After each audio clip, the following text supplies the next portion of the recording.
আসসালামু আলাইকুম, কেমন আছেন সবাই? তো আজকে হচ্ছে আমরা একদম ইজি একটা টপিক সম্পর্কে জানবো, যেটার মানে হচ্ছে এপিআই বা অ্যাপ্লিকেশন প্রোগ্রামিং ইন্টারফেস। এখন গত কয়েকটা ভিডিওতে কিন্তু আমরা জ্যাঙ্গো সম্পর্কে বা ব্যাকএন্ড সম্পর্কে অনেক কিছু জেনে গেছি। তবে এপিআই এর টপিকটা সম্পর্কে ক্লিয়ার ধারণা ছাড়া আমরা হচ্ছে আর আগাইতে পারতেছি না, কারণ এটার সম্পর্কে একদম প্রপার নলেজ থাকা বা এপিআই জিনিসটা কি এটা ভিজুয়ালাইজ করাটা হচ্ছে আপনাদের জন্য অনেক গুরুত্বপূর্ণ যদি আপনারা ব্যাকএন্ড শিখতে চান। এপিআই কি এখন এটা হচ্ছে আরো প্রপারলি বলার আগে আমি হচ্ছে আপনাদেরকে একটা স্টোরি শোনাই আগে। ঠিক আছে, একদম ইজি একটা এক্সাম্পল যেটা বললে হয়তো বা আপনারা এপিআই জিনিসটা কি আরো ভালোভাবে রিলেট করতে পারবেন। ধরেন যে আপনারা একটা রেস্টুরেন্টে গেলেন, যাওয়ার পরে আপনারা ওইদিকে যে ওয়েটার আছে ওয়েটারকে হচ্ছে কোনো একটা খাবার অর্ডার করলেন। এখন ওয়েটার কি করবে, ওয়েটার যাবে শেফের কাছে, শেফের কাছে যা বলবে যে এই যে কাস্টমার ও হচ্ছে এটা খাইতে চাইতেছে, ওইটা বানাইয়া দাও। তখন শেফ হচ্ছে এটা বানাবে, খাবারটা বানায় তারপর হচ্ছে আবার ওয়েটারকে দিবে, ওয়েটার যায় হচ্ছে আবার আপনাকে সার্ভ করবে, তাই তো? এখন এখানে সিনারিওতে কি হইতেছে দেখেন, আপনি হচ্ছেন একজন ক্লায়েন্ট যে হচ্ছে কিছু একটা চাইতেছে। এখন আপনি যেটা চাইতেছেন এটা বানাবে কে? শেফ। এখন শেফের কাছে এই ইনফোটা নিয়ে যাবে কে? নিয়ে যাবে হচ্ছে ওয়েটার। এখানে ওয়েটার হচ্ছে একটা এপিআই, যার কাজ হচ্ছে ক্লায়েন্টের কাছ থেকে শেফের পর্যন্ত একটা তথ্য বহন করে নিয়ে যাওয়া আর কি। তো ওইটাই হচ্ছে আমাদের এপিআই আর কি। মানে এখানে আমাদের যে ক্লায়েন্ট আছে, হ্যাঁ, ক্লায়েন্ট হচ্ছে আমাদের ফ্রন্ট এন্ড বলেন বা আমাদের অ্যাপ বলেন এইটা। আর আমাদের যে শেফ এটা হচ্ছে আমাদের ব্যাক এন্ড। আর এখন ফ্রন্ট এন্ড থেকে যে ব্যাক এন্ড একটা ডাটা বা ইনফো নিয়ে যাবে, তথ্য নিয়ে যাবে, এটা কে নিয়ে যায়? এটা হচ্ছে এপিআই নিয়ে যায়। আর আমাদের যে খাবারটা আছে এটা ধরেন ডাটাবেস, মানে আমাদের ইনগ্রেডিয়েন্টস, যেটার সাহায্য হচ্ছে শেফ নাড়াচাড়া কইরা কোন একটা কিছু তৈরি করবে, কইরা ওইটা হচ্ছে আপনার এপিআই থ্রুতে ক্লায়েন্টের কাছে ব্যাক করবে। এই যে দেখেন এক্সাম্পলটা দেখেন, এখানে এই যে আমরা যে একটা ইয়া করলাম না, একটা রাউট তৈরি করলাম না, যে এখানে যে আমরা গেট রিকোয়েস্ট করলাম, গেট রিকোয়েস্ট করার পরে যে এখানে একটা রেসপন্স পাইলাম। হ্যাঁ, এখন গেট রিকোয়েস্ট যে আমরা করতেছি, আমরা কোন অ্যাড্রেসে করতেছি? এই অ্যাড্রেসটা হচ্ছে এই যে এইটা। এখন আমরা রিকোয়েস্টও করতেছি, কিন্তু এই যে রিকোয়েস্ট যে করতেছি এই ইনফোটা ব্যাকএন্ড পর্যন্ত নিয়ে যে যাবে, এটাই হচ্ছে আমাদের এপিআই। এপিআই কি করে? আমাদের ব্যাকএন্ডকে জানাই এই যে ভাই, আমাদের যে ফ্রন্ট এন্ড আছে বা আমাদের যে ক্লায়েন্ট আছে ও হচ্ছে এই রাউটের মধ্যে রিকোয়েস্ট করছে, তুমি আমাকে কি নিয়ে যেতে হবে এটা তো, মানে ক্লায়েন্ট এটা চাইতেছে, এখন আমি কি করবো আমার বলো, আমি ক্লায়েন্টকে কি বলবো? তখন ব্যাক এন্ড হচ্ছে লজিক খাতায় ডাটাবেসে ঘাটাঘাটি করে তারপরে কোন একটা রেজাল্ট তৈরি করে, রেজাল্ট তৈরি করে এপিআই কে দিয়ে দেয়, নো ভাই এটা নো, নিয়ে ক্লায়েন্টকে দিয়াও। তখন ক্লায়েন্ট হচ্ছে আবার ব্যাক করে, সরি, তখন এপিআই হচ্ছে আবার ব্যাক করে ক্লায়েন্টের কাছে, ব্যাক করে হচ্ছে আমাদেরকে ইনফোটা দেখায় আর কি। এই যে এখানে চারটা দেখলে আপনারা ভালো করে বুঝতে পারবেন কি হইতেছে। ক্লায়েন্ট মানে আমাদের ওয়েব অ্যাপ, মোবাইল অ্যাপ, আর যে কোনো ক্লায়েন্ট হইতে পারে, হ্যাঁ, সফটওয়্যার বা যেটাই হোক, আমাদের ফ্রন্ট এন্ড আর কি। তো কি করতেছে? এসটিটিপি রিকোয়েস্ট করতেছে এপিআই এর কাছে। ঠিক আছে, এপিআই হচ্ছে একটা মিডলম্যান হিসেবে কাজ করে। এখন এপিআই হচ্ছে ওই রিকোয়েস্টটাকে ফরওয়ার্ড করে ব্যাকএন্ডের কাছে, যে ব্যাকএন্ড এই যে নো, এই ক্লায়েন্ট হচ্ছে এটা চাইতেছে।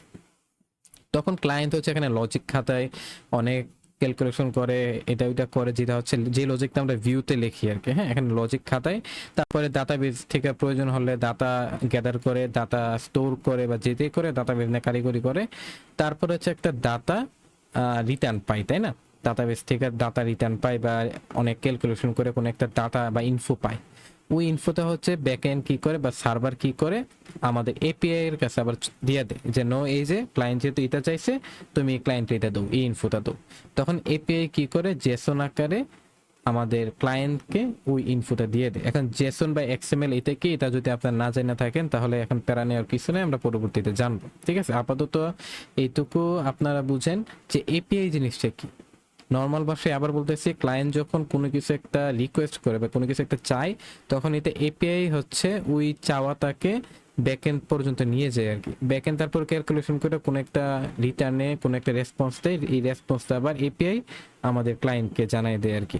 ধরেন যে আপনারা যখন ইউটিউবে ঢুকেন, আমরা যখনই ইউটিউবে ঢুকি, ধরেন যে আমি এখানে গেলাম, যে আমি ইউটিউবে যখনই এন্টার প্রেস করবো, তখন আমাদের ফ্রন্ট এন্ড কি করতেছে, তখন কিন্তু ফ্রন্ট এন্ড লোড হয় প্রথমে।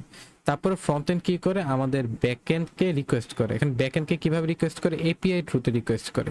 ঠিক আছে, আমাদের যে ইউটিউবের ফ্রন্ট এন্ড আছে ও এপিআই থ্রুতে ইউটিউবের ব্যাক এন্ডের কাছে হিট করে যে এই যে ইউজার লগ ইন হয়েছে, ইউজারে কি দেখাবো তাড়াতাড়ি কো। ঠিক আছে, তখন ইউটিউবের ব্যাক এন্ড ক্যালকুলেশন করে কোনো একটা রেজাল্ট দেয়, রেজাল্ট দিয়া এপিআই থ্রুতে আবার এই রেজাল্টটা ফ্রন্ট এন্ডে আসে, যে এই ইনফোগুলো দেখাইতে বলছে আমাদের ব্যাক এন্ড।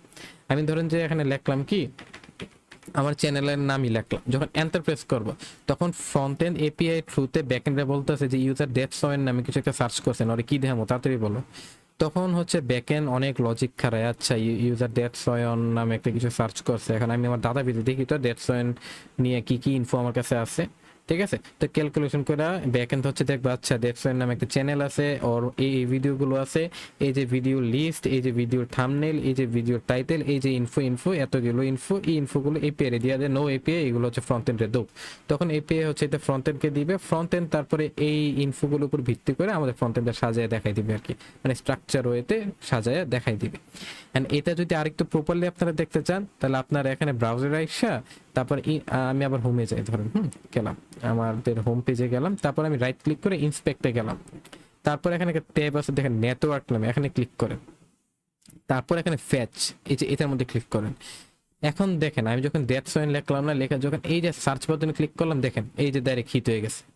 এই যে আমাদের ইউটিউবের এপিআই হচ্ছে এইটা, ঠিক আছে, আমাদের এপিআই হচ্ছে এই যে এইটা, এটার মধ্যে হচ্ছে রিকোয়েস্ট করছে, রিকোয়েস্ট করার পর এটার মধ্যে থেকে হচ্ছে একটা রেসপন্স পাইছে আর কি। এখন এই যে রেসপন্সটা দেখতে এরকম, আপনারা হয়তোবা কিছুটা বুঝতে পারতেছেন যে রেসপন্সটা আপনাদের কাছে হয়তোবা কিছুটা চিনা চিনা লাগতে পারে, নাও লাগতে পারে, ডাজেন্ট ম্যাটার, বাট এটুকু বুঝতেছেন এই যে আমাদের এপিআই এটার মধ্যে রিকোয়েস্ট করছে ব্যাকএন্ড থেকে, তারপরে লজিক টজিক খাড়ায়া ব্যাকএন্ড হচ্ছে একটা রেসপন্স দিয়েছে, এই যে ডাটাগুলো, এই ডাটাগুলোর উপর ভিত্তি করে ফ্রন্ট এন্ড তারপরে আমাদেরকে এই ইনফোগুলো দেখাইতেছে আর কি, মানে ফ্রন্ট এন্ড আর সুন্দর করে সাজায় মাজায় দেখায় আর কি। এখন এই ডাটা দেখাইলে তো আমরা কিছু বুঝবো না, তখন কি করতেছে ফ্রন্ট এন্ডের কাজ হচ্ছে এই ইনফোগুলোকে একটু সুন্দর করে স্ট্রাকচারড ওয়েতে আমাদেরকে দেখান।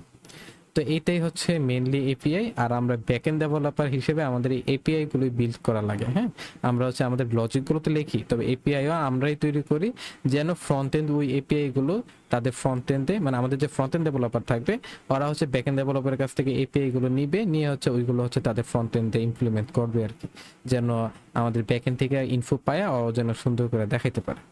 তো হয়তো বা আমি একটু বেশি বক বক করছি, তবে আমি হচ্ছে ট্রাই করছি আপনাদেরকে এপিআই ব্যাপারটা কি এটা একদম প্রপারলি এক্সপ্লেন করার জন্য।